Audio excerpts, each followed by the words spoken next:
नमस्कार मित्रों, अन्वेषण एकेडमी के इस ऑनलाइन प्लेटफॉर्म से आप सभी का स्वागत एवं अभिनंदन करता हूं। मित्रों, आज इस जो भारतीय संविधान यानी इंडियन कॉन्स्टिट्यूशन के विषय पर हम लोग की चर्चा होगी। उस विषय में आज हम लोग लेंगे जो हमारे भारतीय संविधान में संविधान सभा है, उसके विषय पर चर्चा करेंगे। संविधान सभा में दोस्तों देखेंगे कि संविधान सभा का गठन कैसे होता है और इसमें जब गठन होता है कितने सदस्य होते हैं और वो सदस्य कहाँ कहाँ से लिए जाते हैं। जो हमारा भारत राज्यों का संघ है, किस किस राज्य या किस किस केंद्र शासित प्रदेशों से लिए जाते हैं। जो उस समय राजा रजवाड़े का जो क्षेत्र था वहां से कितने सदस्य लिए जाते हैं। तो इन सब बातों पर हम लोग चर्चा करेंगे। इसी में हम लोग चर्चा करेंगे कि उस समय जो जब संविधान सभा का गठन हो गया उसमें जो इम्पोर्टेंट बैठकें हुई थी उनके विषय पर हम लोग चर्चा करेंगे।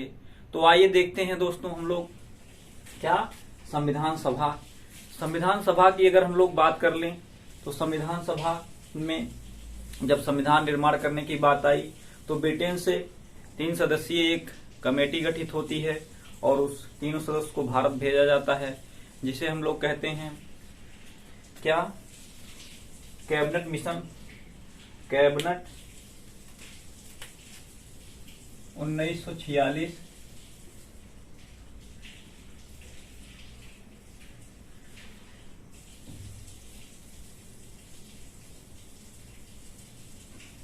कैबिनेट मिशन 1946 में दोस्तों कह सकते हैं हम लोग कैबिनेट मिशन भारत आता है और इसके फलस्वरूप संविधान सभा का गठन किया जाता है। जिसमें अगर हम बात करें, जब ये भारत आता है तो इसके 3 सदस्य होते हैं, जिसमें एक अध्यक्ष होते हैं, 2 उसके सदस्य होते हैं। अध्यक्ष की बात करें हम लोग तो कौन होते हैं? अध्यक्ष की बात अगर हम लोग कर लें तो लॉर्ड पैथिक लॉरेंस साहब होते हैं अध्यक्ष के रूप में। सर स्क्रिप्ट जो होते हैं वो सदस्य के रूप में, एबी अलेक्जेंडर जो होते हैं वो सदस्य के रूप में होते हैं। तो 3 सदस्यों के द्वारा संविधान सभा के माध्यम से संविधान निर्माण की व्यवस्था की जाती है। इन संविधान सभा में अगर हम बात कर लें कैसे संविधान सभा का निर्माण किया जाता है, इसमें चुनाव कैसे होता है, उस पर हम लोग चर्चा करें तो पूरे भारत से संविधान सभा के निर्माण के लिए पूरे भारत से 389 सदस्य लिए जाते हैं। 389 सदस्य क्यों दोस्तों?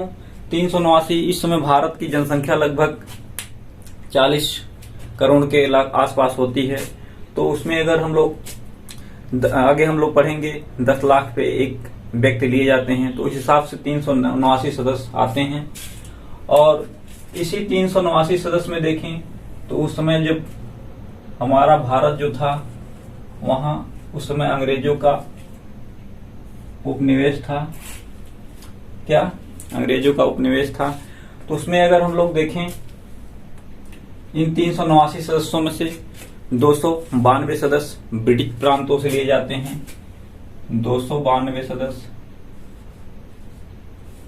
कहां से? ब्रिटिश प्रांत से लिए जाते हैं। वहीं अगर 93 सदस्य की बात करें तो देशी रियासतों से लिए जाते हैं। बाकी 4 सदस्य की बात करें हम लोग तो चीफ कमिश्नरी क्षेत्र से लिए जाते हैं।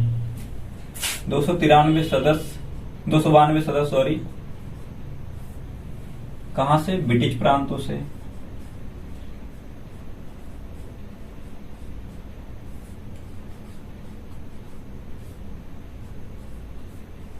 से। जबकि यहीं अगर हम इसकी 93 सदस्य की बात करें देशी रियासतों से।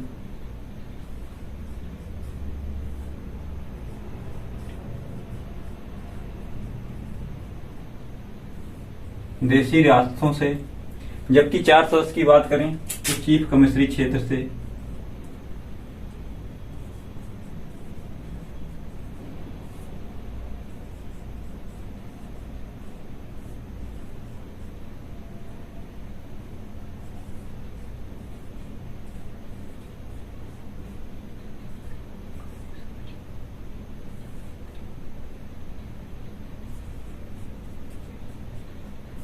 चीफ कमिश्नरी क्षेत्रों से। दोस्तों ये तो बात हुई। सीधे यहां से क्वेश्चन बनता है कि ब्रिटिश प्रांत से कितने सदस्य हैं, ऑप्शन में दे देगा।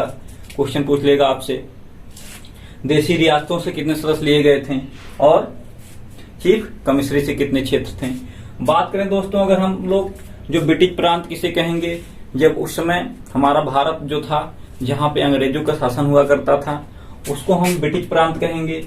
जबकि वहीं अगर देशी रियासत की बात करें, देशी रियासत को हम लोग जहां पे राजे रजवाड़ों का शासन हुआ करता था, क्या जहां पे राजे रजवाड़ों का शासन हुआ करता था उसे हम देशी रियासत यानी कह सकते हैं एक शब्दों में। उस समय जो अंग्रेजों के चमचई करते थे उनको हम देशी रियासत कह सकते हैं। और 4 सदस्य चीफ कमिश्नरी क्षेत्र यानी जो इस समय केंद्र शासित प्रदेश यानी उस समय का यूनियन टेरिटरी, इस समय का केंद्र शासित प्रदेश, उसे हम चीफ कमिश्नरी क्षेत्र से कोरिलेट करते हैं, जानते हैं। इसी में अगर हम बात करें हम लोग 292 सदस्यों को जिनका चुनाव कराया गया था, क्या इनका चुनाव कराया गया था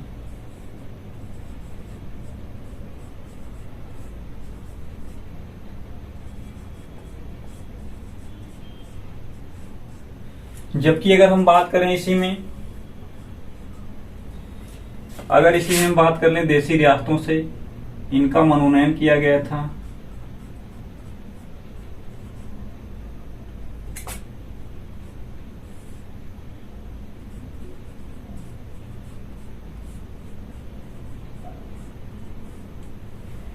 इनका मनोनयन किया गया था, बाकी इनका भी चुनाव किया गया था।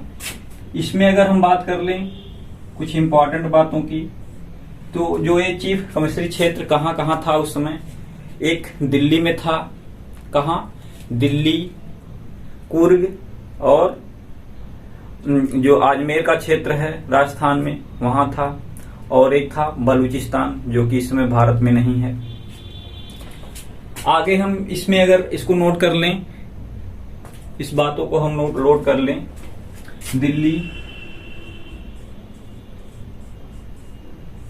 दिल्ली हो गया, कुर्ग हो गया और अजमेर हो गया, अजमेर,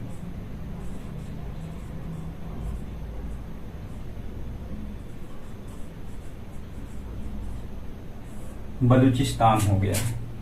ये तो दोस्तों 4 जो चीफ कमिश्नरी क्षेत्र थे उस समय, जिसमें अब हम लोग इस समय कह सकते हैं केंद्र शासित प्रदेश जहां है, उसी तौर पर उस समय की चीफ कमिश्नरी क्षेत्र था। बात हम लोग की यहां तक हो गई कि कहां कहां से कितने कितने सदस्य लिए गए। अब आगे हम लोग देखते हैं एक ग्राफ के माध्यम से।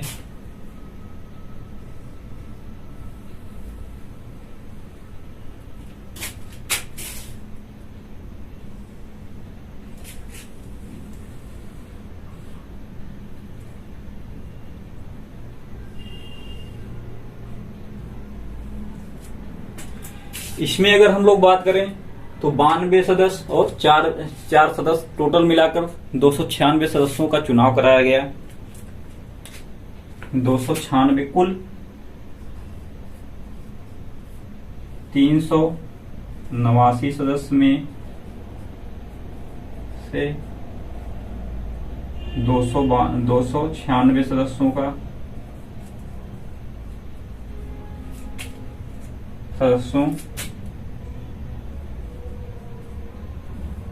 का चुनाव हुआ।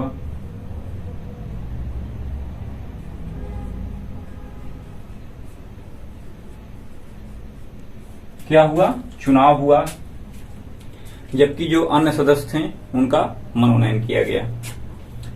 यहां तक तो दोस्तों बात थी हम लोग की जो सीटों का आवंटन कहां कहां किस राज्य में कैसे कैसे, देशी रियासत, ब्रिटिश प्रांत या कमिश्नरी क्षेत्र से। नेक्स्ट इसी में अगर हम लोग चर्चा करें, इसी में छोटी छोटी इंपॉर्टेंट बातें हैं। इन सदस्यों का चुनाव जब कराया गया तो उसमें कितने जनसंख्या के अनुपात पर कराया गया, क्वेश्चन पूछेगा। तो 10 लाख प्रति व्यक्ति प्रति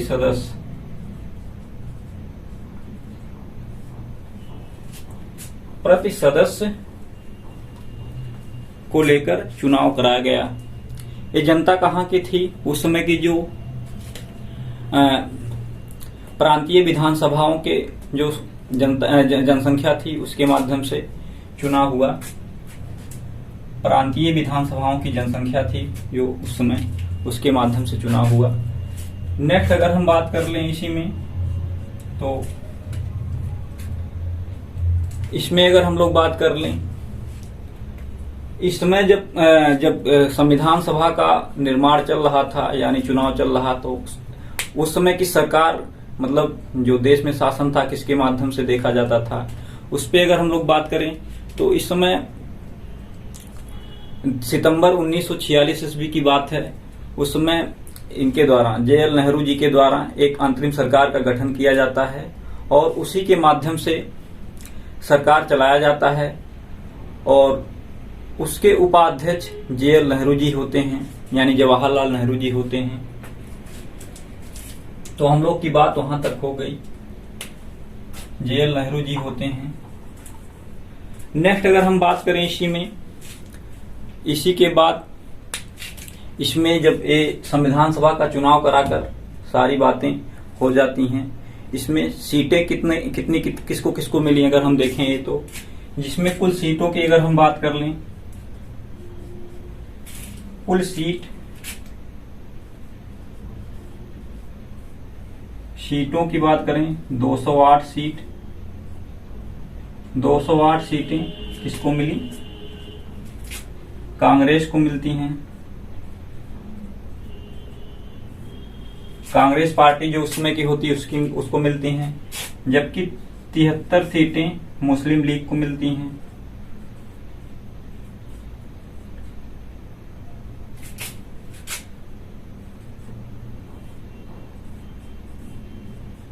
मुस्लिम लीग को मिलती हैं, जबकि 15 सीटें दोस्तों किसको मिलती हैं? अन्य, जो उस समय की अन्य पार्टियां होती हैं, अन्य पार्टी को मिलती है 15 सीटें। इसी के बाद, इसी के परिणाम स्वरूप हम लोग देखें, जब चुनाव हो जाता है, सीटें जो है देखा जाए तो मुस्लिम लीग के उस समय विपक्ष में मुस्लिम लीग ही थी। मुस्लिम लीग इस परिणाम को देखते हुए वह संविधान सभा का बहिष्कार करने लगती है और बहिष्कार फलस्वरूप ये अपना अलग एक पाकिस्तान के लिए मांग करने लगती है, वहां अपना एक संविधान सभा का अलग मांग करने लगती है। तो ये सब बातों को देखते हुए आगे जो है संविधान सभा को इतने ही जितनी सीटें बचती हैं उसके माध्यम से ही संविधान सभा का गठन होता है। उस गठन के फलस्वरूप इसमें कुछ इम्पोर्टेंट बैठकें होती हैं, जिसमें कुल अगर देखें तो 11 अधिवेशन और 165 बैठकें होती हैं। कुल अधिवेशनों की बात करें, कुल अधिवेशनों को अगर बात करेगा तो 12 आप लोग टिक करिएगा, लेकिन अगर फिर पूछ रहा है कितने अधिवेशन हुए थे तो 11 सही होगा। बैठक 165 हुई थी, उसी में से कुछ इम्पोर्टेंट बैठकों के बारे में हम लोग चर्चा करते हैं, जिसमें अगर हम लोग बात करें अगर हम पहली बैठक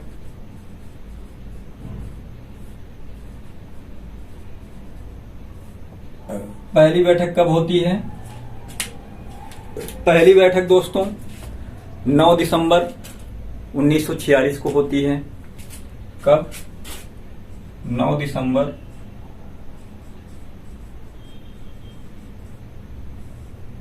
1946 को होती है।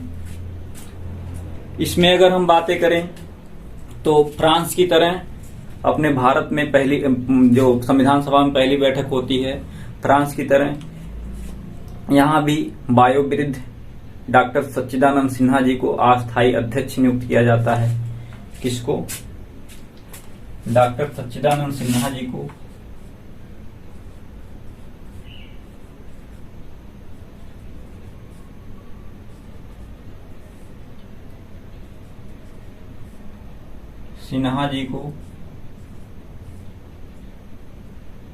अस्थायी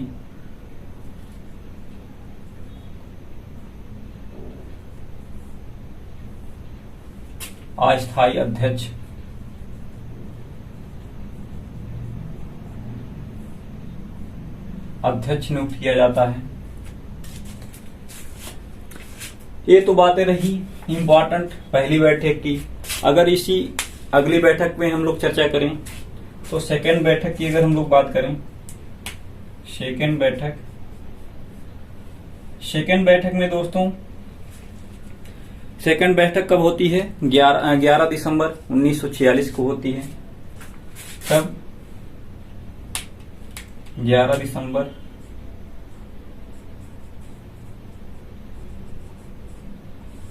1946 को होती है। इस 11 दिसंबर 1946 की अगर हम लोग बात करें तो ये 11 दिसंबर के दिन डॉक्टर राजेंद्र प्रसाद जी को स्थायी तौर पर यानी स्थायी अध्यक्ष के तौर पर उनको अध्यक्ष नियुक्त किया जाता है। किसकी सिफारिश पर? जो उस समय के आचार्य कृपलानी जी होते हैं, उनके सिफारिश पर जो है इनको अध्यक्ष नियुक्त किया जाता है। और इनका सपोर्ट सरदार पटेल जी के द्वारा किया जाता है। सपोर्ट सरदार पटेल जी के द्वारा किया जाता है। ये तो हो गई 11 दिसंबर 1946 की बात। अध्यक्ष किसको नियुक्त किया जाता है? राजेंद्र प्रसाद जी को।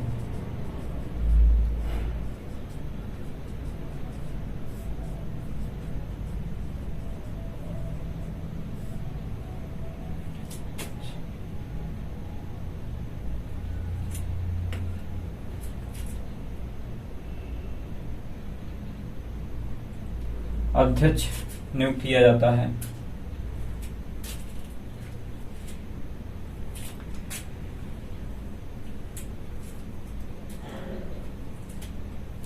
ये तो बात हुई दोस्तों कि कब की? 11 दिसंबर 1946 की। नेक्स्ट अगर हम लोग बात करें अगली बैठक की, अगर हम लोग बात कर लें थर्ड बैठक की अगर हम लोग बात करें तो ये बैठक 13 दिसंबर 1946 को की जाती है। कब? 13 दिसंबर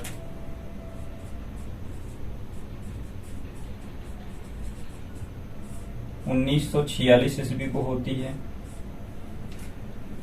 इसमें अगर हम देखें तो JL नेहरू यानी जवाहरलाल नेहरू जी के द्वारा उद्देश्य प्रस्ताव रखा जाता है।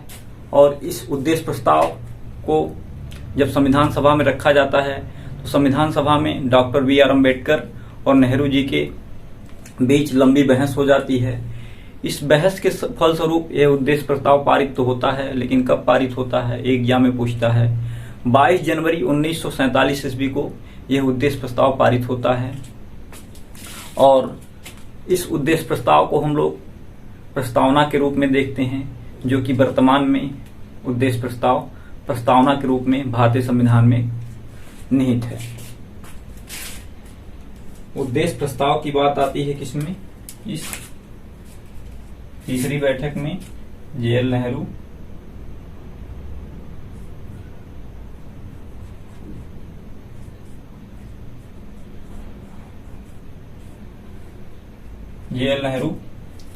उद्देश्य प्रस्ताव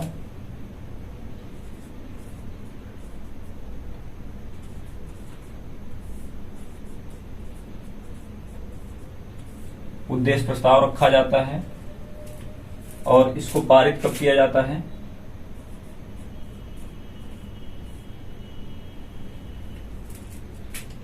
22 जनवरी 1947 ईस्वी को इसको पारित किया जाता है।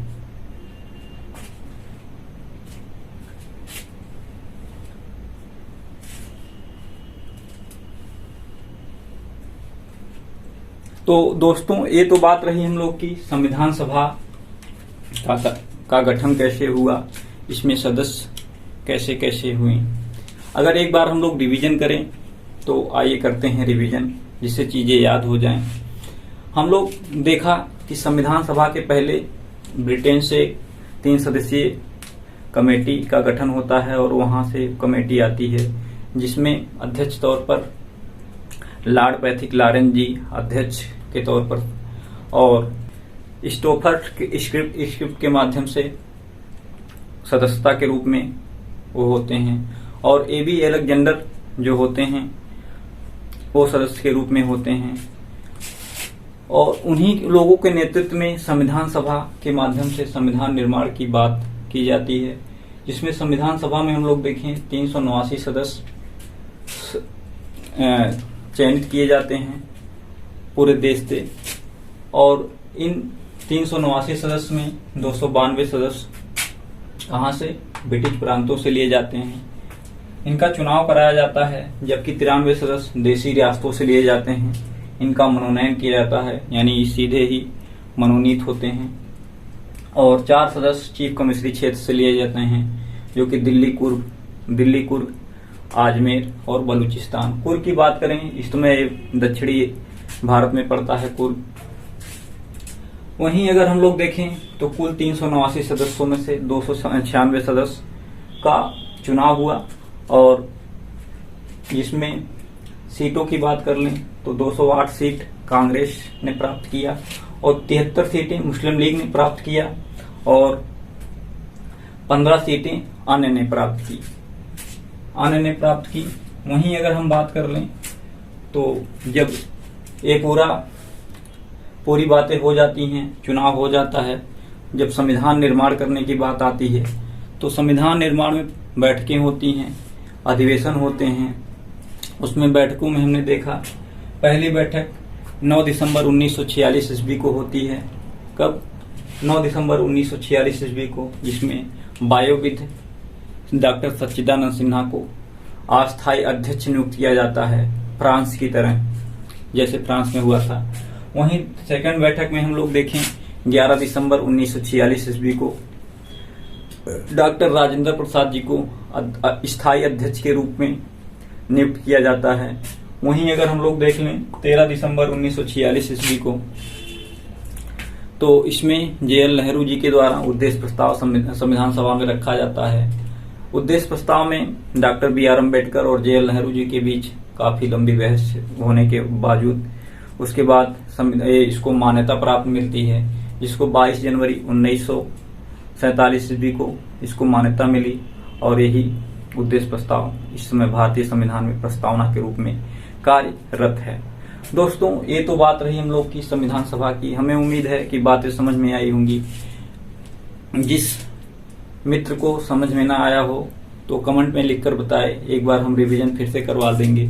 बाकी अगर आप लोग 1 से 2 बार वीडियो देखते हैं तो चीजें लर्न हो जाएंगी। तो मिलते हैं नेक्स्ट क्लास में। आज के लिए बस इतना ही। बहुत बहुत धन्यवाद।